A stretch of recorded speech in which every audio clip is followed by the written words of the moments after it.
Buenos días. Quiero empezar dándole las gracias por la presencia en esta rueda de prensa después de haber tenido la asamblea plenaria de la Conferencia Episcopal Española la pasada semana. Y quiero, en primer lugar, pues manifestar nuestra unión y acompañamiento al Papa Francisco en el viaje a Birmania y a Bangladesh, que inició anoche hasta el próximo día 2 de diciembre. Un viaje difícil, siempre se dice que es un viaje el más difícil del Papa. No sé si va en una escala a más, pero ciertamente nos está dando un ejemplo maravilloso de su afán evangelizador y de acompañamiento de los cristianos que viven en las periferias y especialmente los más desvalidos de la tierra, alzando la voz y el liderazgo en defensa de la paz y de los más necesitados, y siendo un auténtico apóstol de la paz y la reconciliación. Por tanto, quiero expresar nuestro apoyo, nuestro acompañamiento, nuestro cariño y nuestra oración, sobre todo por los frutos apostólicos de este viaje. Y paso también a expresar, ya lo hicimos, nuestro dolor por el atentado en la mezquita del Sinaí egipcio, en esa escalada sin sentido y sobre todo aún más perniciosa cuanto quiere alzarse una bandera religiosa. Dios es incompatible con la violencia y esto no puede usarse su nombre de ninguna manera, sería profanarlo en banderías de violencia. Por tanto, nuestra solidaridad con el pueblo egipcio y la defensa de la reconciliación y la paz y la condena de todo acto terrorista. También nuestro pesar lo hicimos por la muerte del fiscal general del Estado, el señor Maza, y también ahora hemos conocido la muerte de don José María Romero de Tejada, el fiscal superior de Cataluña.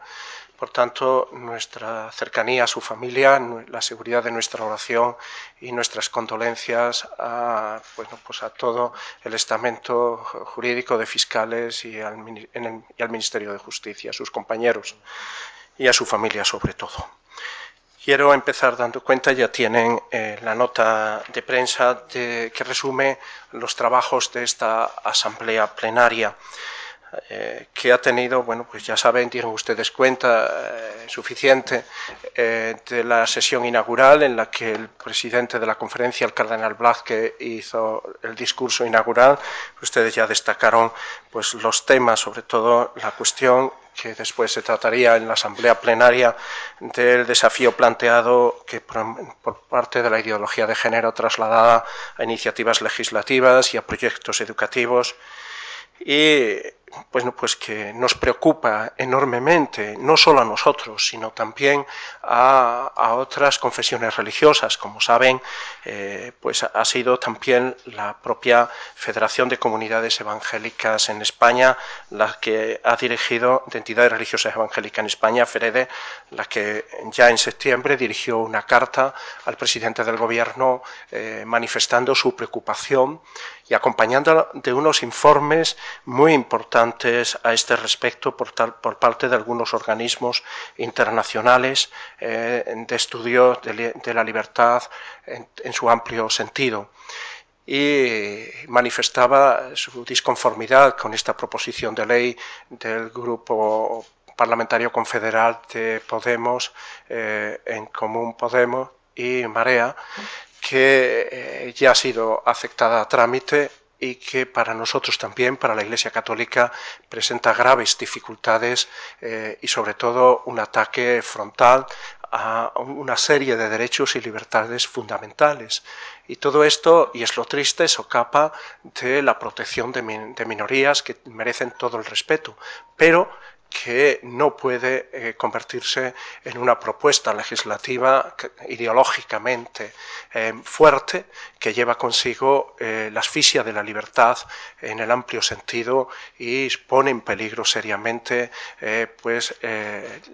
todos los bienes que nos trae nuestra vivencia en democracia y en libertad, como es libertad de expresión, libertad de pensamiento, libertad religiosa, toda una serie de bienes e incluso pues la imposibilidad de la libertad de conciencia en este sentido y la objeción de conciencia en amplios sectores profesionales.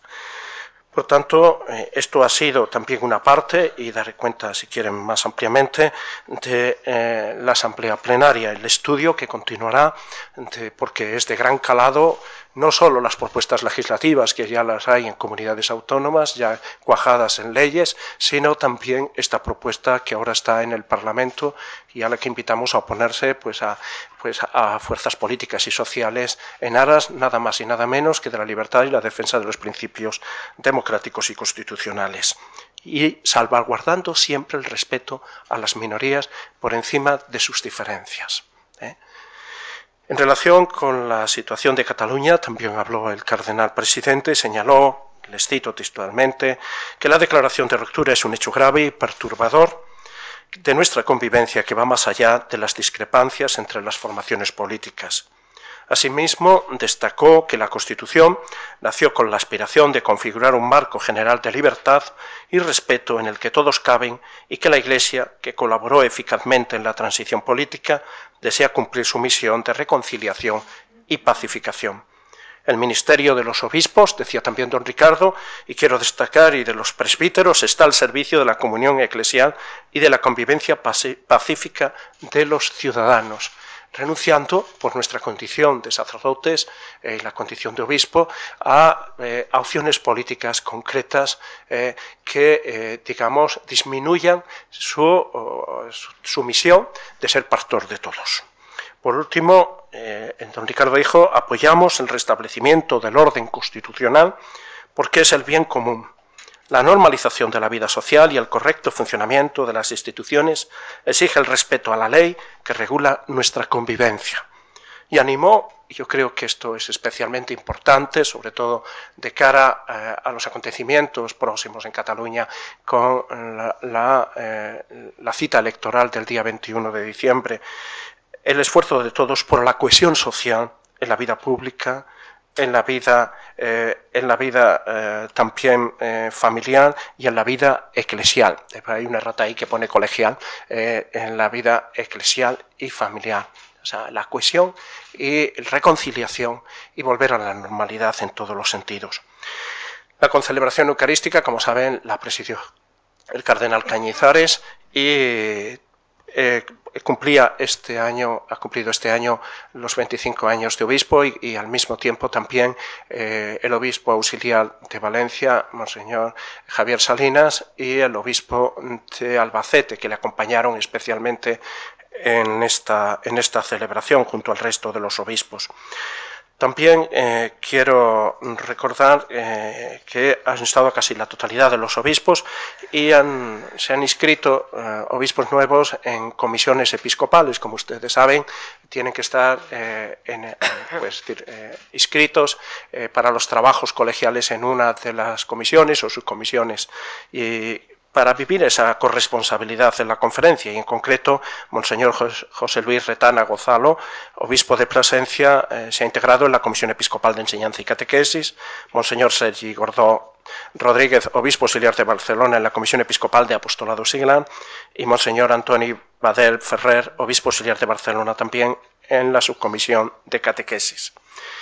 Las informaciones de las comisiones han tenido un tema que es de estudio, van a ir informando las comisiones episcopales sobre su tarea, tanto en la permanente como en la conferencia, en la asamblea plenaria, de forma extensa. En esta ocasión lo ha hecho Monseñor César Franco, presidente de la Comisión Episcopal de Enseñanza y Catequesis, que ha hablado sobre la pastoral educativa, es decir, la tarea educativa que tiene la Iglesia en España, sus retos, sus dificultades, al mismo tiempo ha puesto pues dónde hay que incidir especialmente, porque la realidad educativa es uno de los puntos fundamentales de la acción evangelizadora de la Iglesia en España. No olvidemos que, pues según la última memoria de actividades, la Iglesia tiene casi 2.600 centros educativos católicos, con casi 1,5 millones de alumnos, y da trabajo a 125.000 profesionales.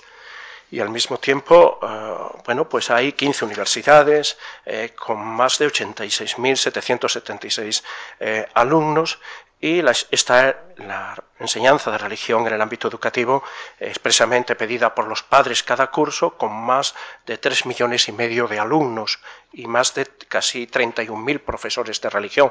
Luego esto ya es un motivo, aunque solo fuera por el volumen, aparte de ser un derecho fundamental de los padres a educar conforme a sus convicciones que defiende la Iglesia en la libertad educativa, y también la presencia del hecho religioso en el espacio público y en concreto en la educación, también en el marco educativo, pues como lo hacen otras confesiones. Quiero también destacar eso, con las que el Estado ha hecho acuerdos, y quiero también unirme a la felicitación con motivo de los 25 años de estos acuerdos del Estado con la confesión protestante, evangélica, y con la religión islámica en España, y también con la comunidad judía, con las comunidades judías en España.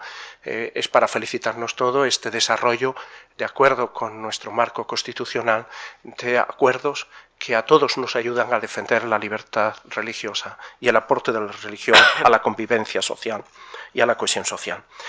Decir también que don Mario Iceta, presidente de la Subcomisión de Familia y Vida, pues ha centrado su intervención, como ya saben ustedes, por las previsiones de esta asamblea plenaria, en torno a, digamos, las consecuencias de la ideología de género en el ámbito legislativo, educativo, que supone para la Iglesia, para nuestras convicciones, para nuestra manera de entender la vida, para nuestra cosmovisión, pues la ideología de género. Y se ha fijado especialmente, como he adelantado antes, en la proposición de ley del grupo político, el Grupo Parlamentario Confederal de Podemos. Y, pues esta imposición de la ley de la ideología de género pretende excluir e impedir otras visiones acerca del ser humano, y de este modo, según los obispos, se coartan libertades fundamentales, como he dicho, libertad religiosa, ideológica, libertad de expresión, de prensa, de cátedra, y llega a instaurar una verdadera censura. Se trata, en definitiva, de una propuesta fundamentalista, incluso con alguna agencia con visos ciertamente inquisitoriales. El director del Departamento de Pastoral de Juventud, por otro lado, presentó, junto con el presidente de la Subcomisión de Apostolado Seglar, don Javier Salinas, las aportaciones recibidas de las diócesis, congregaciones y movimientos al cuestionario elaborado por los obispos españoles para presentarlos en la Secretaría General del Sínodo. Es esa encuesta que ha pedido el Papa en ese sentido de sinodalidad, para que la próxima asamblea sinodal pues realmente pues se trate habiendo escuchado a los jóvenes, no solo de manera directa a través de la página web del Sínodo, de la Secretaría del Sínodo, sino también hayan reflexionado sobre ese cuestionario. Lo han hecho en 49 diócesis españolas, quiero recordar, y se ha elaborado una síntesis que ya se ha mandado con todas las aportaciones de la síntesis de las diócesis, que han recogido la de los grupos de esas diócesis, la de los movimientos apostólicos, y también las que han llegado de instituciones de la vida consagrada, de la vida religiosa. Y todo eso se han hecho una síntesis, se han juntado también las aportaciones y se han enviado a la Secretaría del Sínodo. Habrá una información detallada sobre esto con una rueda de prensa especial para darles cuenta en detalle de cómo han sido las respuestas de los jóvenes, pero hemos querido escucharles siguiendo la indicación del Papa. Por otro lado, el Departamento de Pastoral de la Salud de la Comisión Episcopal de Pastoral, Monseñor Francesc Pardo, obispo de Girona, ha hablado a los obispos y ha informado sobre la situación de la pastoral de la salud. Hay muchos voluntarios, mucha gente que con las parroquias colabora en la visita a enfermos, que es una de las tareas principales de la Iglesia. Quizá muy poco puesta en relieve en el ámbito comunicativo, pero es verdad.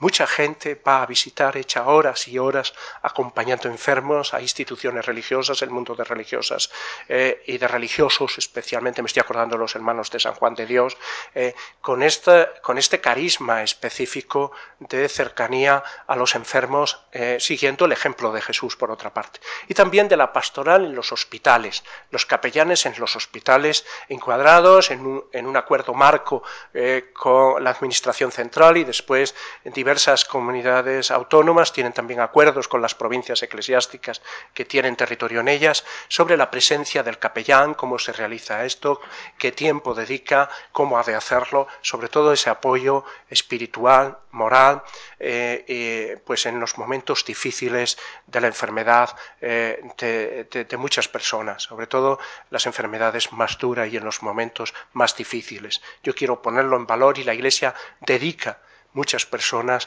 a esta tarea que es esencialmente evangélica. Decirle también que otros temas del día ha sido la información de los responsables de la Fundación Pontificia Ayuda a Iglesia Necesitada, a los obispos, sobre cómo son sus campañas, dónde están incidiendo fundamentalmente, sobre todo en la ayuda a países donde los cristianos están perseguidos, especialmente en Oriente Medio y sobre todo en Irak en estos momentos y en la próxima campaña, quiero recordar, y a la vez se están abriendo sedes de esta fundación en diversas diócesis españolas. De todo ello han dado cuenta a los obispos al mismo tiempo de de sus campañas, de a qué destinan sus fondos, de los porcentajes destinados a acción directa al cumplimiento de su misión, de qué se destina a la organización y a campañas comunicativas, etc. Por otro lado, también el Tribunal de la Rota, su decano, ha expuesto ante los obispos la adaptación de este Tribunal de la Iglesia ante la entrada en vigor del motu proprio Mitis Judes Dominus Jesus del Papa Francisco sobre los procesos de nulidad matrimonial. Y en cuanto a asociaciones nacionales, se han aprobado la modificación de los estatutos de la Fraternidad Cristiana de Personas con Discapacidad, Frater, de Ciegos Españoles Católicos, CECO, y se ha aprobado la solicitud de elección y sus estatutos de la Fundación Privada Educativa Jesuitinas y Fundación Educativa Franciscanas Anamogas. Y pues también los estatutos de un centro muy querido para nosotros, que es el Pontificio Colegio Español San José de Roma. En cuanto a los asuntos económicos, que como saben es habitual que en la plenaria de noviembre se aprueben los balances de la liquidación presupuestaria del año anterior, de 2016 en este caso, y los criterios de constitución del Fondo Común Interdiocesano y los presupuestos específicos de esta Casa, de la Conferencia Episcopal Española y de los organismos que de ella depende. El Fondo Común Interdiocesano, saben que es la bolsa común que expresa la solidaridad de unas diócesis con otras. Y don Fernando Jiménez, que me acompaña en esta rueda de prensa, vicesecretario para Asuntos Económicos, es quien puede darle más cuenta y puede responder de manera más acertada a la que puede hacer un servidor, que es de letras, a las cuestiones económicas, porque es su tarea específica y tiene saber y entender. Muy bien. Bueno, pues buenos días, y brevemente, porque no hay grandes novedades. Tienen ustedes, los obispos aprueban dos presupuestos. El presupuesto del Fondo Común, que como ha dicho el secretario, en definitiva es la forma de repartir la asignación tributaria. Tiene la página número 3, el Fondo Común se dota a través del dinero que salga de la asignación tributaria. No sabemos cuánto ha salido de la asignación tributaria, estamos pendientes de que hagan una primera liquidación provisional como marca el sistema en diciembre y después la definitiva en abril. Y saben que tan pronto tenemos la liquidación definitiva, lo metemos en la memoria e informamos de todas las liquidaciones, ¿no? En primer lugar, los obispos, como son, lógicamente, tienen que ser prudentes, han presupuestado la misma cantidad de asignación tributaria que el año anterior, unos 250 millones de euros, a lo que se suma una aportación que realizan las diócesis con un criterio de solidaridad. Las diócesis aportan en función del número de habitantes que tienen y en función de la renta que hay en la provincia en la cual está la diócesis. Por tanto, hay diócesis que aportan mucho dinero al fondo común en función de que hay muchos habitantes o que la renta familiar disponible es mayor. Con ese dinero se reparte, en la página 4 tienen todos los ítems de reparto. El primero y fundamental es el envío a las diócesis. Hay una serie de criterios para designar, ustedes en la memoria luego lo pueden ver en detalle cuánto dinero efectivamente recibe cada diócesis. Se asigna en función de unos parámetros que han sido testados por técnicos. En su día se contrató al Gabinete de Estudios del Banco Bilbao Vizcaya para que hiciera un estadio de cómo se debían repartir las cantidades, la aportación y el reparto. Es algo parecido a lo que ocurre con estos repartos de financiación autonómica y demás. Lo que pasa es que los criterios que se utilizan en la Iglesia son otros porque tienen más que ver con la solidaridad, tienen más que ver con las atenciones pastorales, con el número de sacerdotes, con la situación concreta de cada diócesis, y en función de eso se hace un reparto.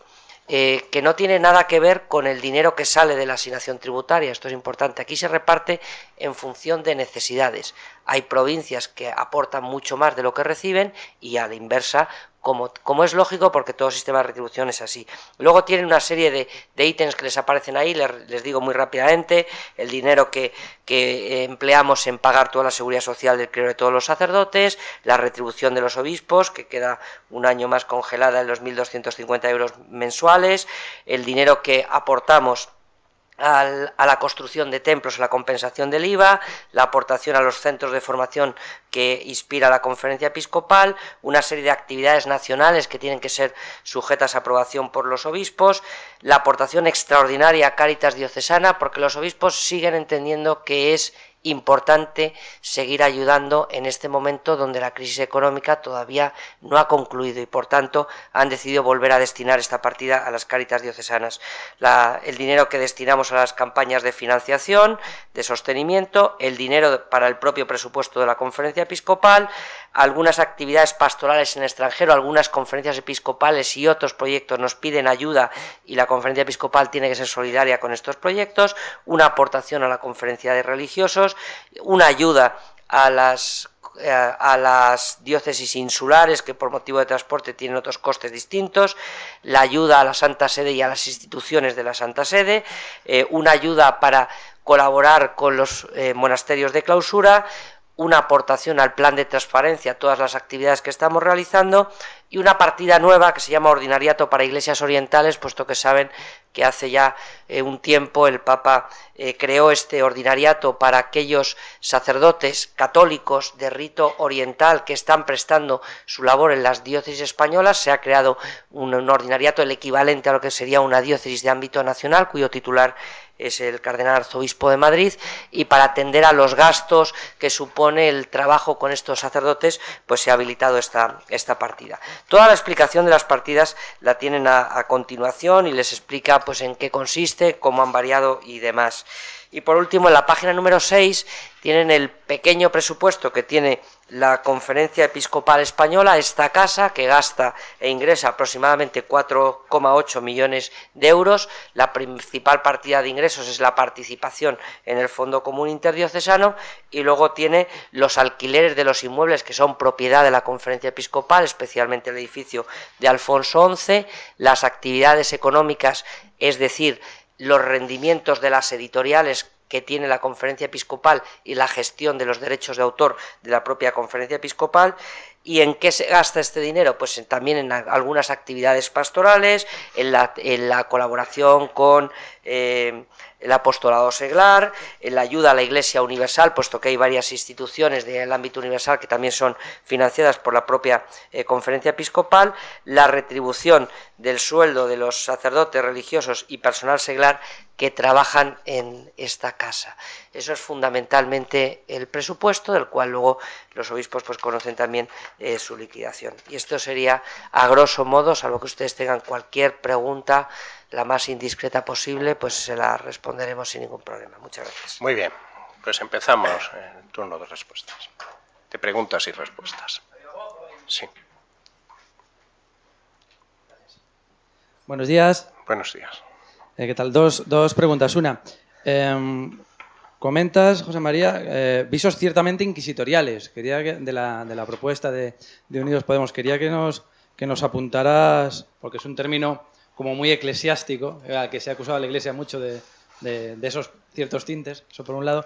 Y luego, por otro lado, quería saber si el debate sobre Cataluña se ha extendido más allá del discurso de don Ricardo Blázquez y qué se puede contar, porque entiendo que no aparece en la nota, pero que es un tema lo suficientemente importante como para que los obispos españoles lo hayan debatido.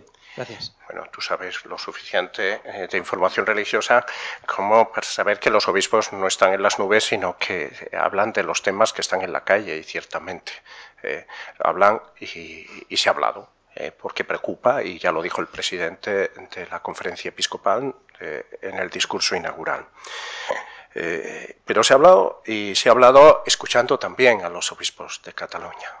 Yo creo que manifiestan estar a gusto, estar entre hermanos plenamente en esta conferencia episcopal que es la suya.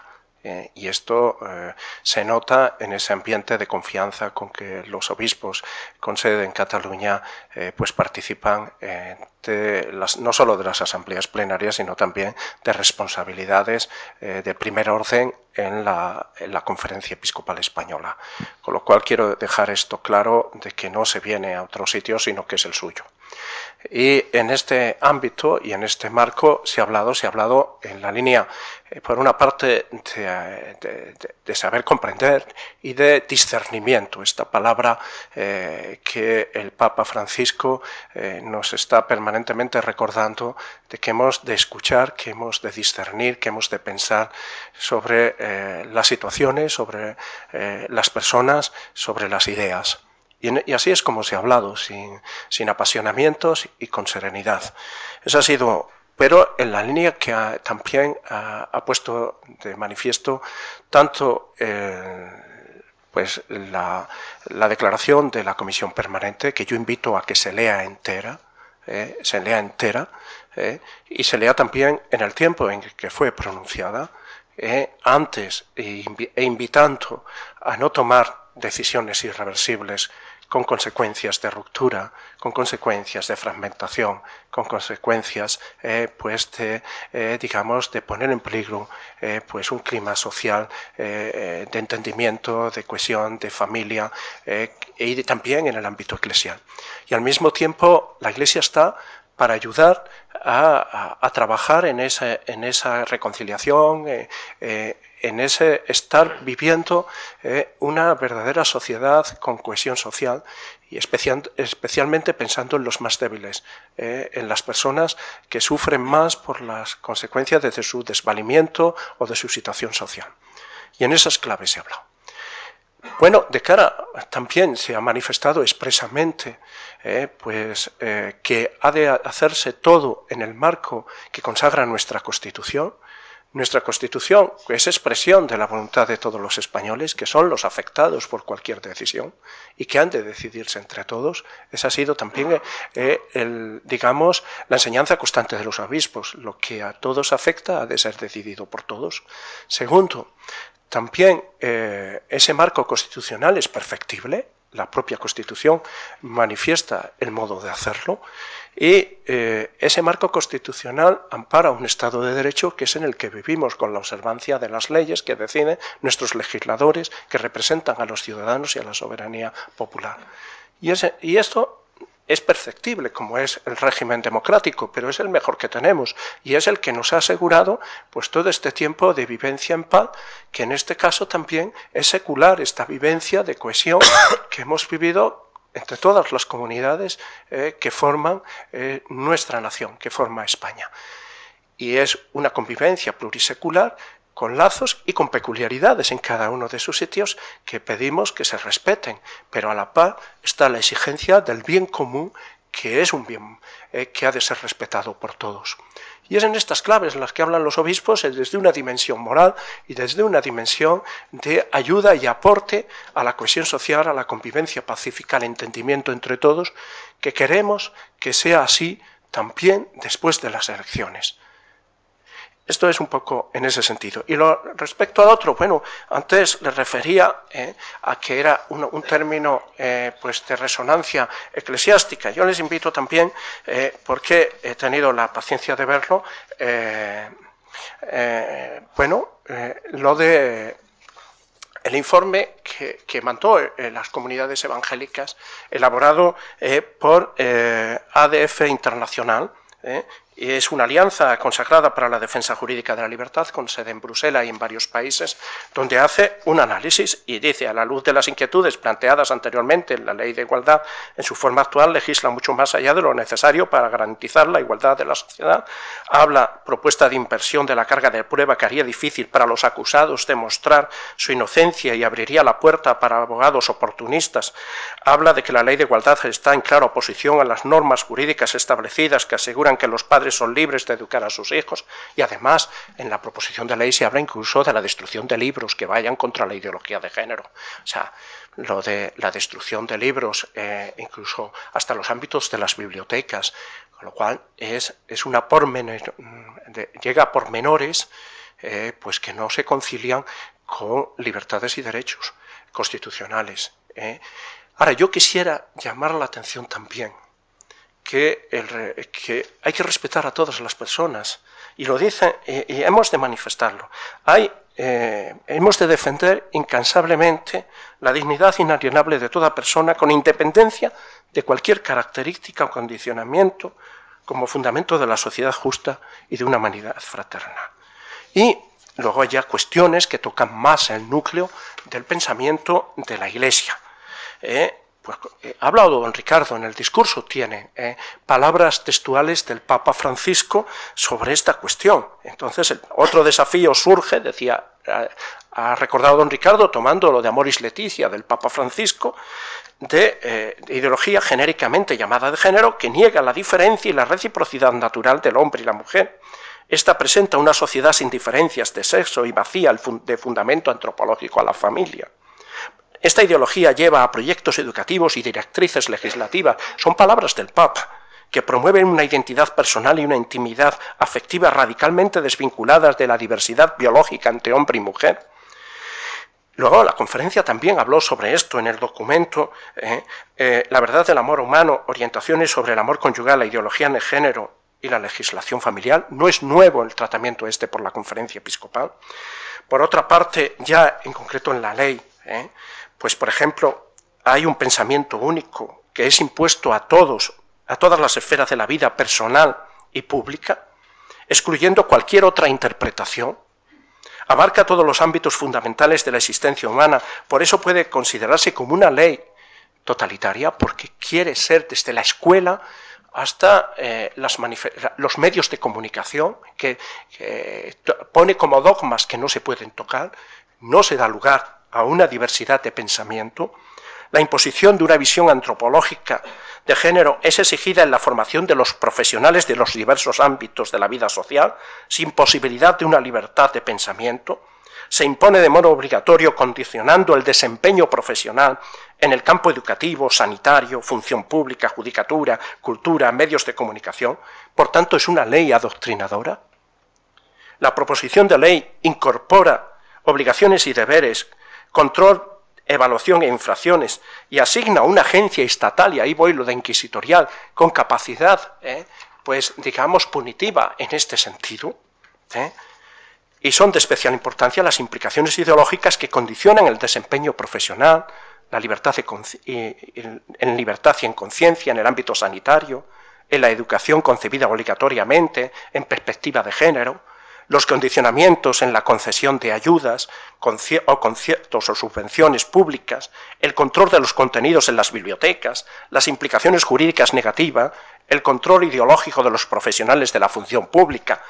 Ustedes me dirán, y son los que son profesionales de los medios de comunicación, nos vamos a encontrar, si esto continúa en su desarrollo parlamentario como está. Es verdad que ya se han manifestado grupos políticos, y vuelvo a repetir, incluso alguna confesión religiosa como la Federación de la FEREDE, del ámbito de las confesiones evangélicas.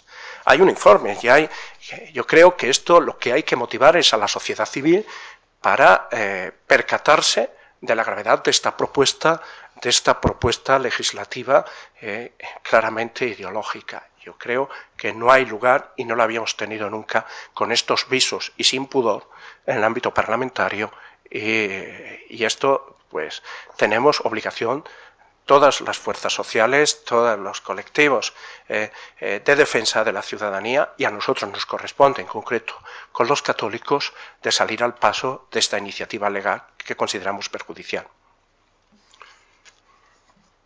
Sí, Hola. Laura. Hola. Hola. Buenos días. Se ha planteado la reprobación de aquellos sacerdotes que abrieron las parroquias para la votación del 1 de octubre o de aquellos que llamaron a la colaboración en este referéndum. Bueno, yo, lo de reprobación, Bueno, lo que sí ha salido... sí, ¿tiene otra pregunta más? No, que me dicen que me tengo que presentar, soy Elena de la Razón. Gracias. Ya el propio, se refiere a una iglesia que ha circulado en una diócesis catalana, ya el arzobispo de esa diócesis sacó una nota expresamente y salió al paso. No se puede utilizar.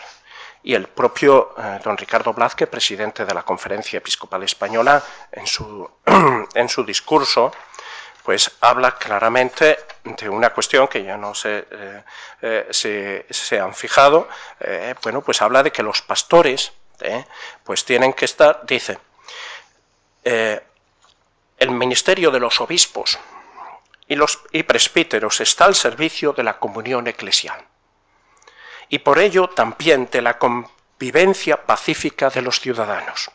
Nuestra renuncia a la militancia política favorece que nadie se considere extraño a la comunidad cristiana por opciones legítimas. Es una respuesta que yo creo que lo suficientemente autorizada, la del presidente de la Conferencia Episcopal al respecto. Sí. Buenos días, Laura de Europa Press. Yo quería, bueno, una matización solamente si el tema de Cataluña se abordó, como se dijo, en una sesión privada a propuesta del cardenal Rouco, por una parte. Por otra, en este sentido de la pregunta de mi compañera, si en el caso del obispo Nobel, que votó en el referéndum ilegal, pues sí se le ha dicho algo. Y luego tenía otra pregunta, que es que el Parlamento Europeo aprobó la semana pasada una serie de recomendaciones para resolver los casos de bebés robados. Y en concreto, en lo que atañe a la Iglesia Católica, le pide que facilite el acceso a los registros de nacimiento de las parroquias y congregaciones religiosas. Y bueno, quería saber si les han llegado estas recomendaciones y qué van a hacer al respecto, si van a tomar nota de ellas. Gracias. Laura, empiezo por lo último. Yo recibí aquí a la comisión parlamentaria que vino, la comisión de peticiones del Parlamento Europeo, presidida por una parlamentaria del Reino Unido. Estuvimos, pues yo creo que 2 horas hablando con todo el grupo de europarlamentarios de distintas formaciones políticas. Sí, dejamos claro cuál era la posición de la Iglesia. Primero, de cercanía a las personas que han sufrido esa injusticia clara y manifiesta. El deseo de que no vuelva a repetirse. Y también estuvimos clarificando esto, porque traían la idea a veces de que los archivos de la Iglesia, en concreto los archivos bautismales, es como una especie de fichero con allí la vida y obras de las personas. No, los archivos, las partidas de bautismo tienen la fecha, el ministro, el nombre y apellidos y llegan los abuelos. Normalmente estos niños o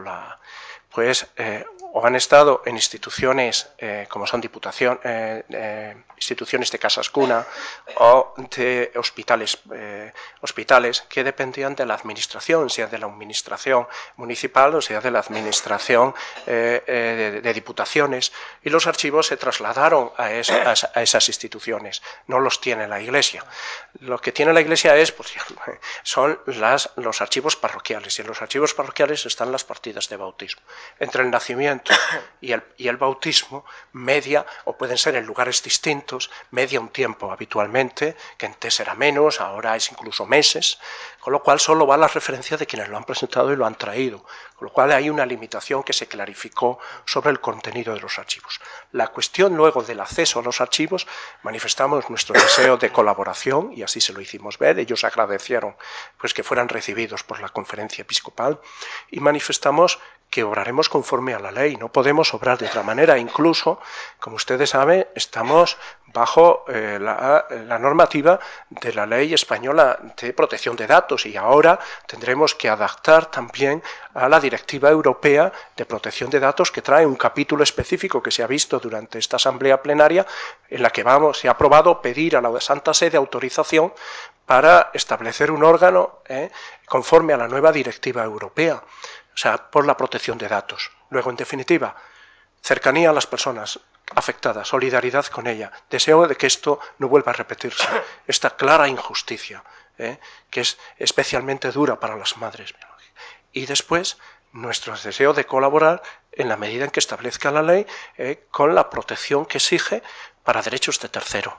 Esto es un poco lo que yo podría decirle. Otra cuestión más era lo de, como sabe, también Laura lleva mucho tiempo, pues las sesiones son secretas y es más, yo puedo decir que en las actas, incluso en las sesiones normales, cuando interviene un obispo no se pone el nombre del obispo, se pone un obispo, pues se va interviniendo.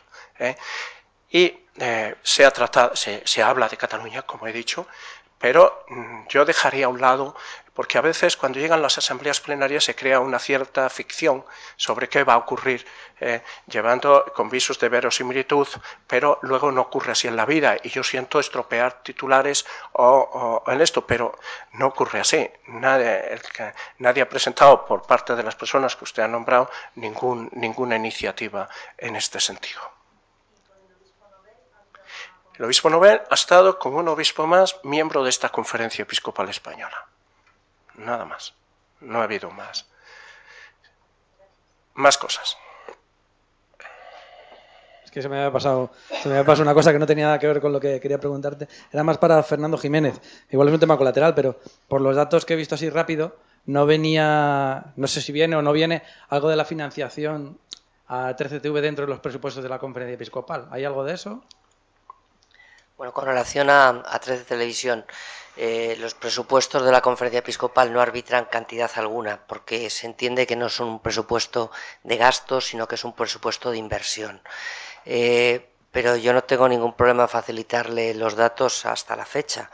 La Conferencia Episcopal, es decir, las diócesis españolas, han invertido en los últimos 6 años 60 millones de euros en el proyecto 13 Televisión. Que no sé si son muchos o son pocos, me imagino que como ninguno los manejamos nos parecerán mucho.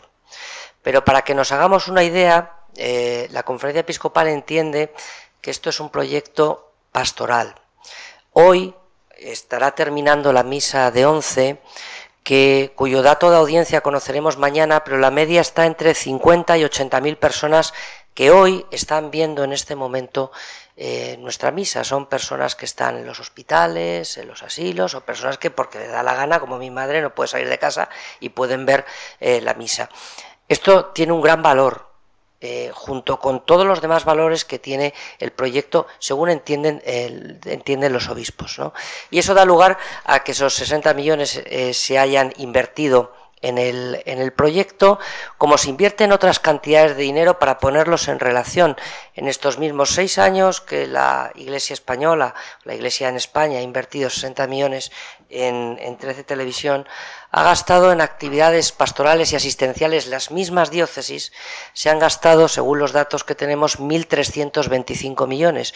Estos 1.325 millones no son ni nóminas, ni de sacerdotes, ni gastos de reparación de templos, ni mantenimiento, ni luz, no, son gasto directo para o actividades pastorales, para poder dar catequesis y tal, o actividades estrictamente asistenciales. Estamos hablando de 1.325 millones de euros, distribuidos cada año aproximadamente unos 215, 220 de media. Lo digo también porque a veces cuando sacamos el titular de 60 millones de euros gastados o invertidos en televisión, nos damos cuenta que forma parte de un volumen en que la Iglesia está en muchos ámbitos de actuación, tienen ustedes los datos en la memoria, pero que hay que compararlo con esos 1.325 que gastamos en otras actividades pastorales y asistenciales. Los obispos respaldan el proyecto de 13 Televisión, animan a seguir trabajando en el proyecto de 13 Televisión, animan a buscar un modelo de sostenibilidad para que no tenga que ser financiada de ninguna otra manera, pero en el mientras tanto seguirán apoyando el proyecto porque piensan que es un proyecto pastoral estratégico. Buenos días, Minerva Oso de Radio Nacional. Quería preguntarles, la semana pasada unos 500 y pico inmigrantes que llegaron a las costas de Murcia fueron trasladados a la cárcel, a la que va a ser futura cárcel de Archidona. Varias organizaciones sociales han puesto quejas, incluso al Defensor del Pueblo, incluido Cáritas. Me gustaría saber, bueno, su opinión sobre este aspecto. Las quejas vienen derivadas de que consideran que no es legal, que es contrario a la ley de extranjería internar en una prisión a personas que no han cometido ningún delito. Mire, cualquier identificación de inmigrante con delincuente ya de por sí es enormemente injusta. Y esto hemos de decirlo una y otra vez. El mensaje del Papa para la próxima Jornada Mundial de la Paz nos habla de acogida, de integración, tiene como tema fundamental el mundo de la inmigración. Esto va a ser una cuestión, además, de una actualidad constante, la de la movilidad humana en los próximos años, en las próximas décadas. Y nosotros tenemos unos principios como ciudadanos y miembros de esta nación y miembros de Europa, de un humanismo profundamente con raíces cristianas y al mismo tiempo de derechos fundamentales. Y esto nos obliga a esta opción por el más débil y en este caso por los inmigrantes, de acuerdo con la ley y con las medidas necesarias para poner una racionalidad, pero sin renunciar a la exigencia del respeto a los derechos fundamentales. Y vuelvo a repetir, la identificación entre inmigrante y delincuente, o entre refugiado y delincuente, es absolutamente injusta. De ahí, también con respecto a cárcel, llevar a cárcel a inmigrantes, pues yo no tengo más que respaldar lo que ha hecho la Organización para Antonomasia de la Iglesia, que está y trabaja en el campo de esta acción social, que es Cáritas. Yo creo que es una voz permanente de conciencia en defensa de los más débiles y en este caso del mundo de la inmigración. Por tanto, respaldo lo que Cáritas ha denunciado en este sentido. Sí, José Bertrán. José. Buenos días, José Lorenzo, de Vida Nueva. Dado que a la Iglesia evangélica le preocupa enormemente, al parecer, el tema de esta proposición de ley sobre ideología de género, y a la Iglesia Católica es evidente que también, por lo que usted ha manifestado, se ha planteado la posibilidad de ir a las iglesias en común e incluso plantearse ampliarlo también a otras confesiones y religiones asentadas en España. Gracias. Ciertamente esto es un camino por explorar, pero de hecho ya tenemos conocimiento que la Comisión Asesora de Libertad Religiosa del Ministerio de Justicia, donde hay representantes de las distintas confesiones con las que el Estado tiene acuerdo, hay representantes de la Iglesia Católica y representantes también, en este caso, de la Federación de las Comunidades Evangélicas, de la Confesión Evangélica, FEREDE. Bueno, pues han planteado y está estudiando la propia Comisión Asesora de Libertad Religiosa, porque es tan evidente, es decir, es tan manifiesto en el texto de la propuesta de ley que bueno, pues han saltado todas las alarmas. Pero sí, vuelvo a repetir, no se trata de ir contra minorías o contra la dignidad de las personas que están por encima de todo. Ahora, el planteamiento para la protección de unas minorías no puede llevar consigo la anulación de derechos y de libertades de los demás. Y esto es lo que en el ámbito de ciudadano pues levanta sospechas y hace que haya una reacción.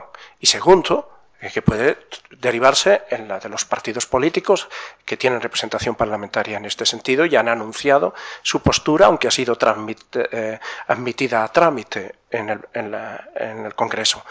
Y lo que afecta a la Iglesia Católica, viene recordándolo desde el principio y desde hace años, pues la perversión de la ideología de género trasladada a distintos ámbitos y en este caso al ámbito legislativo, que además ampara una transversalidad en ámbitos muy variados, desde el educativo, el sanitario, el cultural, los medios de comunicación. Es decir, aquí nadie se va a poder mover salvo que confiese con fe religiosa la ideología de género, como un postulado pues de partido único al que nadie puede renunciar, o del que nadie puede discrepar, so penas que establezca la agencia establecida el efecto en la proposición de esa ley. Bueno, pues darles las gracias y sobre todo por este tiempo que han estado con nosotros. Muchas gracias.